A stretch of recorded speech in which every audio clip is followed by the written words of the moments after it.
Welcome to another episode of DEOS Presents. Today, I'll be chatting with someone who is considered a legend in DEOS. When the history of the school is told, he would undoubtedly be one of the best math teachers, Mr. Courtenay Knight. Mr. Knight, thank you for being with us today. I hope it will serve some good purpose. Mr. Knight, what made you decide to become a school teacher? Well, I think after post-primary class, teachers started asking the principal to have me stay on and teach the lower classes.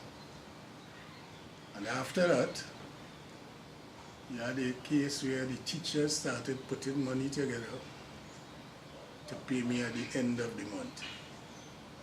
So eventually I started doing teacher's exam, part 1, part 2 certificate, and stayed on.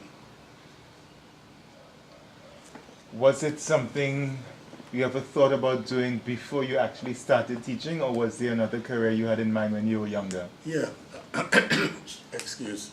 I had lithography in mind, writing. Yeah, I just had liked writing on the whole.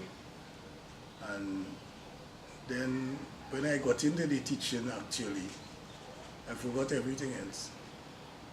Just like the teaching and stayed in the teaching. Still liking teaching up to now.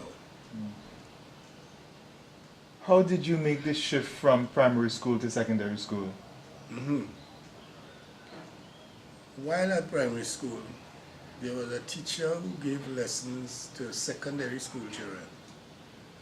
And I sat on evenings at the back of the class and did whatever work he was doing. And I found out that I wasn't so bad after all, because they were making the kind of marks that I was making. But they were at school. They were in a secondary school. I wasn't at any school. So I started liking mathematics, because it was mathematics lessons he was giving. And after that, 1 or 2 grown people asked me to help them with maths.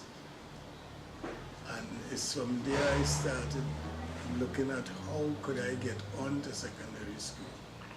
So I went and when I did the certificate exam, I went and I did a couple GC on my own,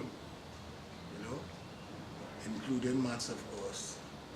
And then from there, I felt strong enough.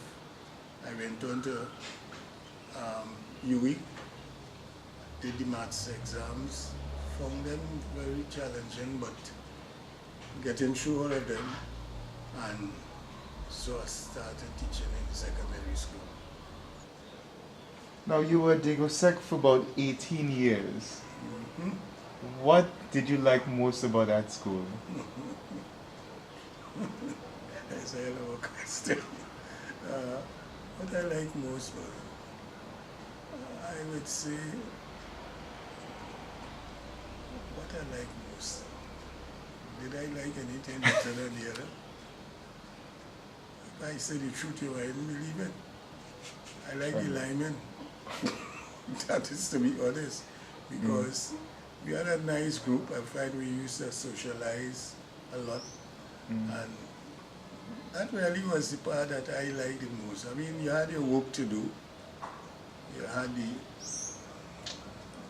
opportunity to be, associating with people, getting ideas from them, especially like you. And it was good while it lasted. Maths is a major problem for students. Why do you think that is?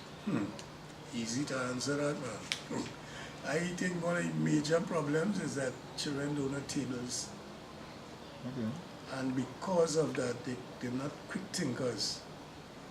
And in that way, you find the mathematics become difficult because they take long to work on things and to even understand.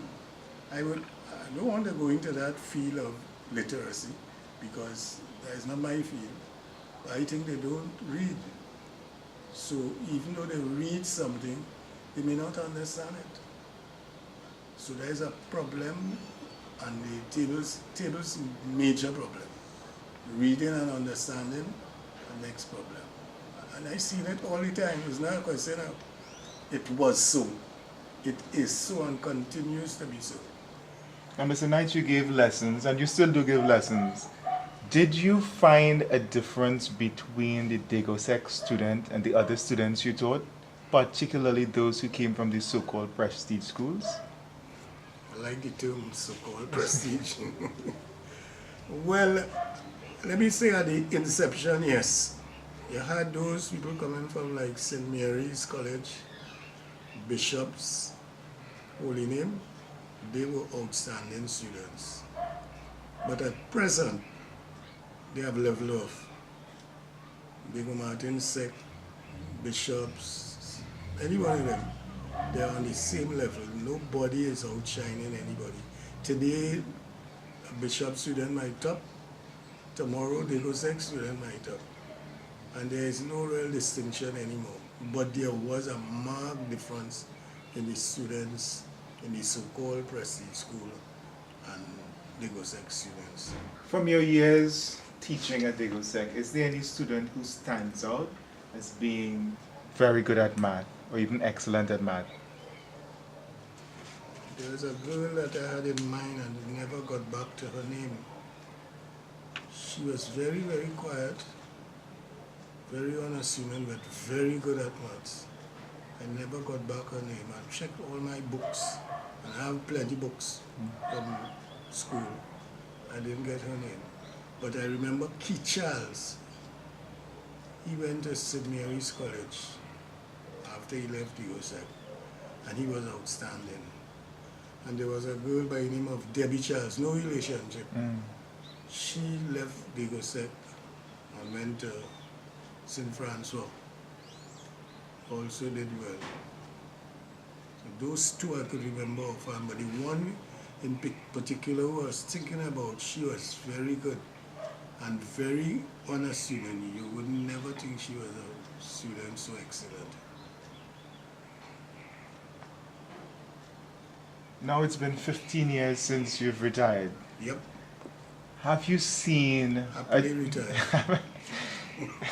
Have you seen a change in the quality of the students that we're now producing? Not just DEGOSEC, but even in your private lessons from the other schools. Is there a change?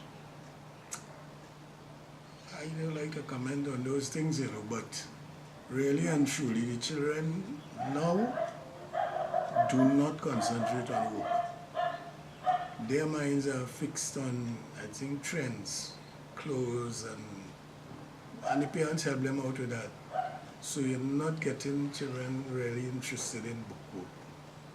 No longer. Now, apart from being the best math teacher in DEGOSEC while I was there, you were probably one of the most feared people in DEGOSEC. I remember students would just see you and they just straighten up. They know what they have to do. Why do you think students were so afraid of you? Were they afraid? They seem to have been afraid, yes. They might have been afraid of themselves, but they blame it on me. The thing about it is, I'm a no-nonsense man. And from inception, I tell you, we are here to work, and I don't want to see you skylarking. So if I see you skylarking, I just have to watch you. That's all I have to do. And you know, well, you're doing something wrong. And if that put fear into them, thank God, because I didn't get any trouble as far as discipline was concerned. As far as I remember, most, if not all of your students would pass math. What was the secret? There wasn't any secret really.